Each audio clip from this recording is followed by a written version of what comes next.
happening? I need to find out who the hell this guy is. He just keeps popping up. Why don't he just go away?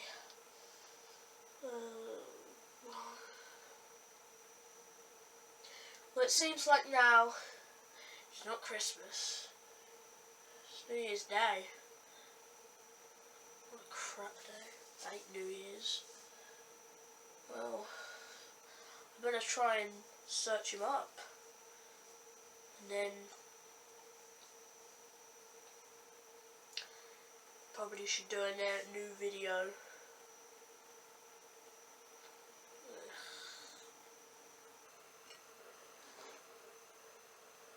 Okay, I've searched up with Batman fanboy who pops up at random points.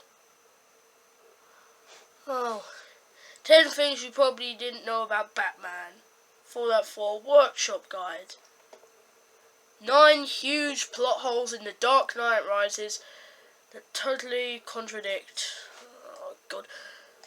I'm talking about a weird Batman fanboy who pops up at random points. I'm not talking about some blooming stupid plot points. Oh no, it's coming in again.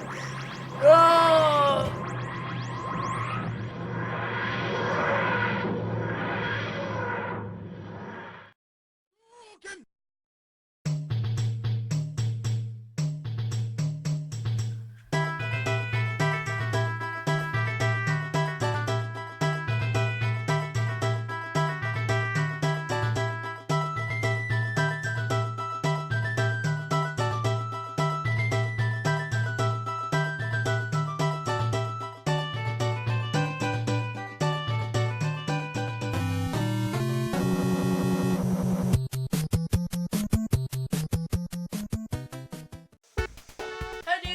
Sunglasses here, and today it's not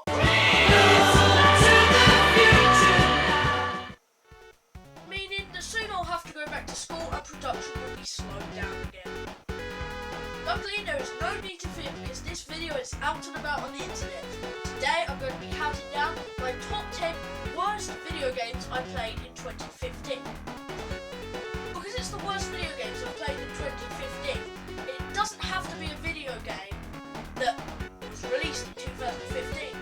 Realistically, it could be any game in the world, or any game I've played. Any game I've played can be on this list. So that means any game in the world.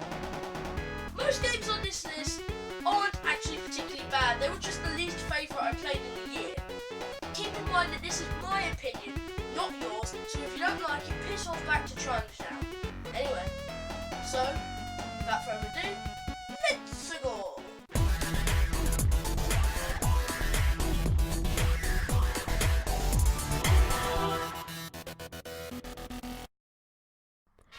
Karate Champ isn't a terrible game, and I actually like it. You may be asking. Because it's a guilty pleasure. It's quite dated and the sprites don't look very good anymore, but that's what happens with every 8-bit game. Also, when I played the game at Played Margate, the response on the controls wasn't very good. Otherwise, this was a good game, just it was one of my least favourites of the year.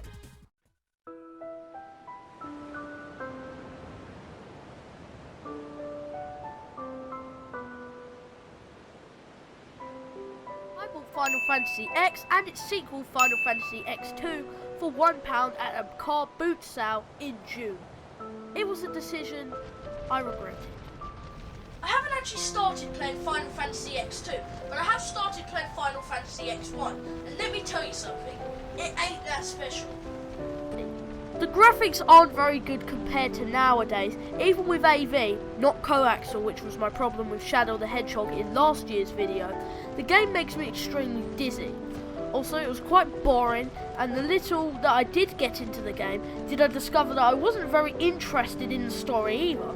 I have no doubt that it gets excruciatingly better later on, and I can tell that just from the opening cutscene. It makes me curious for what happens to our characters to come out like that. Unfortunately, I have to go through the boring trope, which some people like because of the fact it is a story and a book. The difference with an interesting book is that it freshens things up to engage you most of the time. And the only bits that are boring are bits that are meant to be slow and restful. Sadly, this game is slow half of the time, and during most of that time, everything is goddamn boring as all hell. Sadly, most 3D RPGs are like this, giving me another reason why I don't like most of them. My next game though is a 3D RPG, and my friends would maybe be surprised that I don't like this game. Let's reveal it.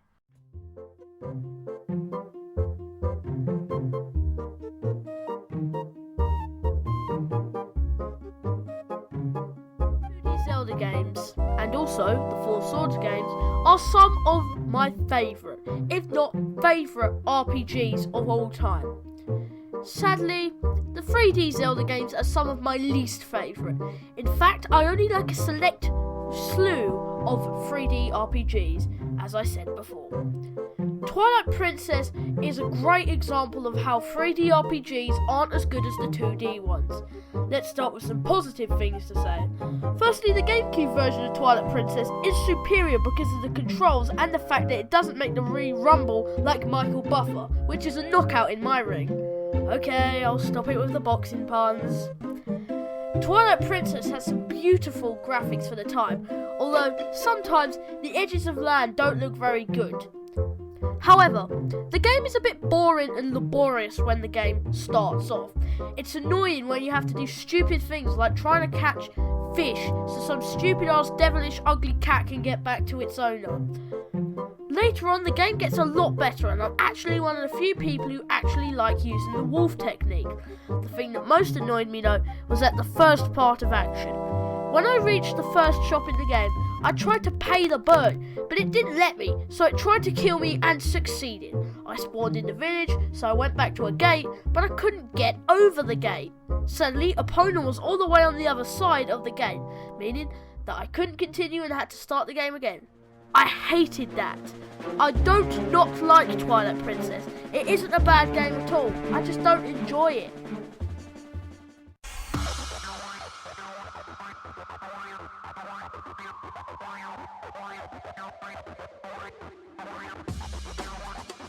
Wipeout on the PS1 was a good game, but sadly it has been extremely overshadowed by other games of the sort. Firstly, the tracks aren't very hard at all. Sure, they could be a little bit narrow, but I just don't like them anyway. Also, the game seems really dark and the designs weren't good even for the time. It's hard to explain, but this game is just a bit outdated and poor compared to other things nowadays.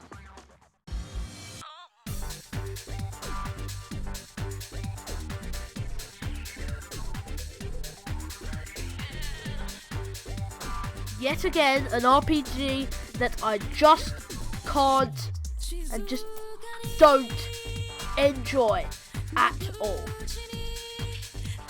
There isn't anything that's really unique about and good about this game, apart from the fact it's strongly related to different Disney characters. Yeah, I'm talking about Kingdom Hearts.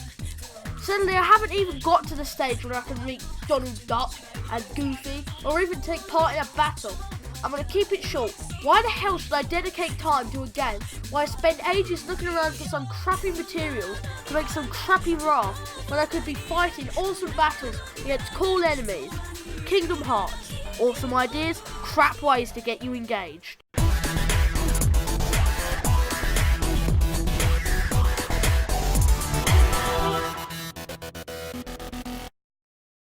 If anyone knows me, they would know that I dislike the FIFA series because of its unoriginal gameplay, its scam FIFA points, and its just bad controls. Despite this, the first 10 or so years of FIFA games were pretty cool. For once, there were new things added every once in a while, like real stadiums, 3D, and a lot more. Then for around 10 or so years afterwards, the only things added were multiplayer and some better graphics, until FIFA 13 when Ultimate Team was added. After that, the FIFA series went into ununiqueness again until FIFA 16, the best FIFA game we've got, well, in the last few years. Well, that's not saying much. FIFA 16 still contains the same basic gameplay that all the games have, which is crap. the controls still suck, and the ideas are still stale. It's hard to explain, but I really don't like this game despite the fact that I don't know why. Oh wait, now I know.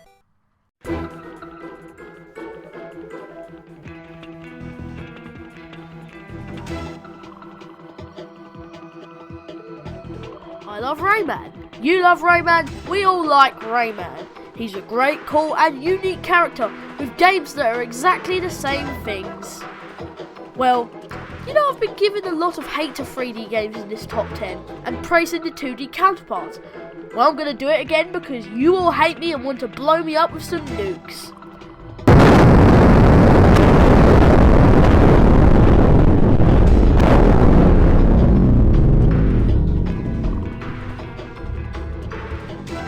The specific game I'm talking about today is Rayman 2, The Great Escape. Rayman 2 was originally released on the 28th of October 1999, while the revised PlayStation editions for PlayStation and PlayStation 2 were released the next year.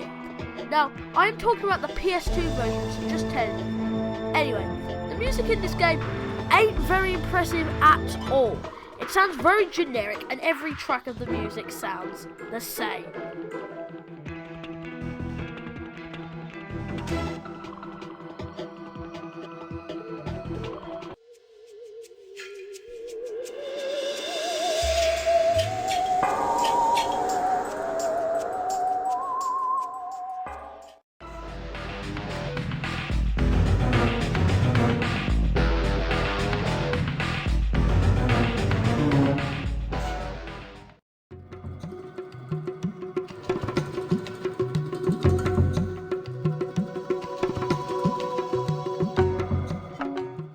I should also mention that the graphics were pretty good, despite from a few problems.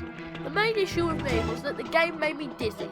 Now, some people are going to say that all the games I've said that make me dizzy are games that can be played on the PS2, which is true. Maybe it's just the PS2 and its AV capabilities, or even its coaxial capability. I'm not sure. Also, the platforming is easy enough, although it's excruciatingly hard to control myself in water. The story wasn't Oscar winning either. I just simply didn't enjoy this game. If you did, great. Enjoy.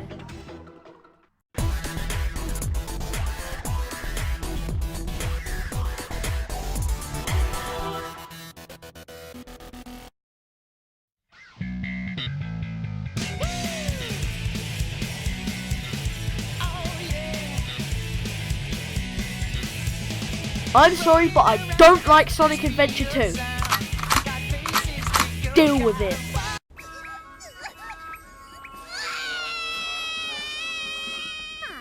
This game constantly gets praised for its quote-unquote revolutionary and unique gameplay. Then why did you create a super really good badass montage if you don't like the game? You may be asking. Now, there are some things I really like about this game. Firstly, the story is absolutely brilliant. I have been able to appreciate it with this game and slightly with Sonic X as well. It does kind of suck that the endings are the same for the Light Team, that consists of Sonic, Tails and Knuckles, and the Dark Team, Dr. Robotnik, Shadow and Rouge. Also, some things are swept under the carpet and never touched upon again when the gamer has the right to know so. The new characters, Shadow and Rouge, are really cool and are some of my favourites in the franchise. The graphics are okay for the most part. At least they're better than Sonic Adventure, and Sonic Adventure's graphics sucked as well, and they made me dizzy as well.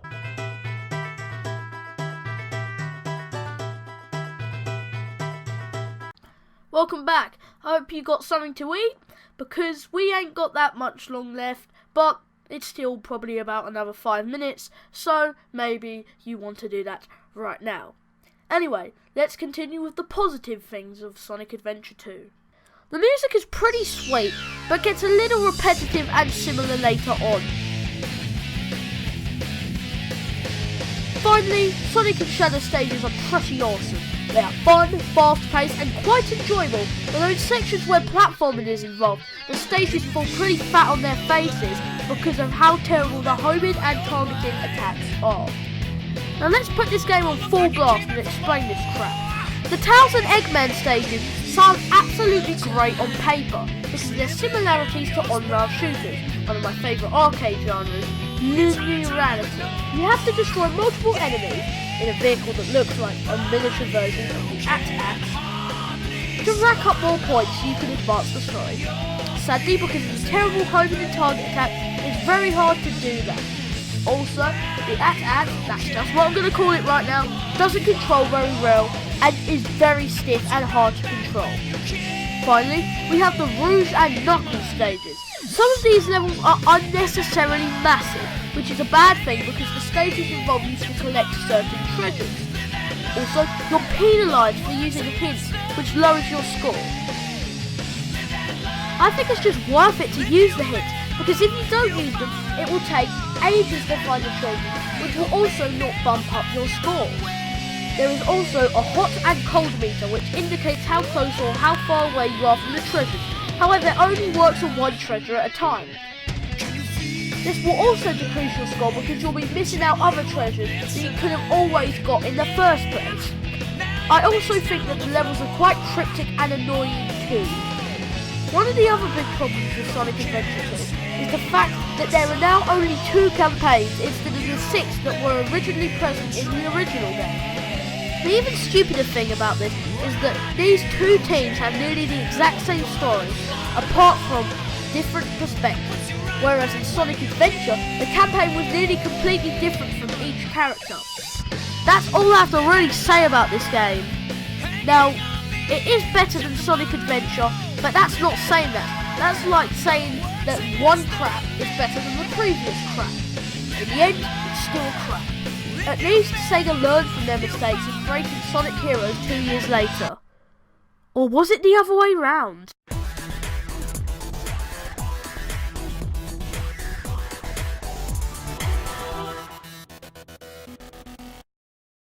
Street Fighter is a fantastic franchise. In fact, my favourite of Capcom's. I don't think Street Fighter did that well on the PlayStation, which is surprising for such a great console with such great fighters like Tekken. Number 2 goes to Street Fighter EX Plus A. Well, firstly, that title's a bit of a mouthful, especially as it's actually called Street Fighter EX Plus Alpha. Also, this is a little bit of a controversial decision. This is one of the games that I don't enjoy, but I can't really explain why. Well, I've actually had a lot of these games.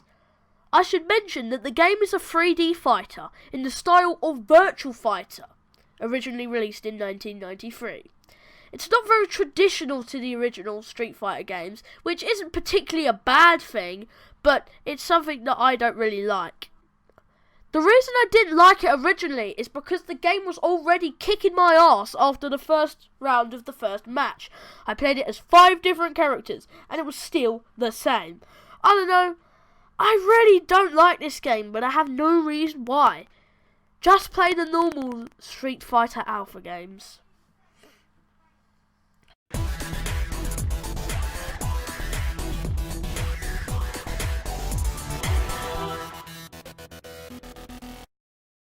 I bought this game back in July because I heard it was brilliant. Tons of YouTubers were raving about it, and I heard such great things about it. Was based off one of my favourite franchises in cinema history. I love the original Xbox, which this game is on. Sadly, I was just very sorely disappointed by this game. It probably isn't the worst game on the list, but the reason I've put this up the top is because it disappointed me the most. Number 1 goes to Star Wars Knights of the Old Republic on the original Xbox. One stage, and I can already tell. The graphics are quite good for 2003 and the Xbox, but for a game trying to be realistic, let's compare its graphics to Need for Speed Underground, which was released in the same year. The graphics look a bit smoother, more crisp, and just a bit better as well. I was barely 15 minutes into the game and I spent most of it changing things around to help my character get better. And that is bad. But the thing that annoyed me the most was the combat. Personally, I don't want to be switching between commands and then pressing them for the game to create the attacks for me. Heck no. I like RuneScape. Why do I mention that? Because even though it has this kind of combat, it's not the main focus of the game, and it's not what you're always expected to do, unlike this. Did they even try to combine action combat in with RPG elements? Well, I think they did, and because of it, the game kind of is ruined for me, and it's like ruins in the dust. If they did, as I said, BioWare freaking failed. They freaking failed. This. Thanks very much for watching, guys, and have a great new year. Next week I'll be counting down my top 10 best games I played in 2015, followed by my long-awaited BioShock review. Thanks again, guys, and peace.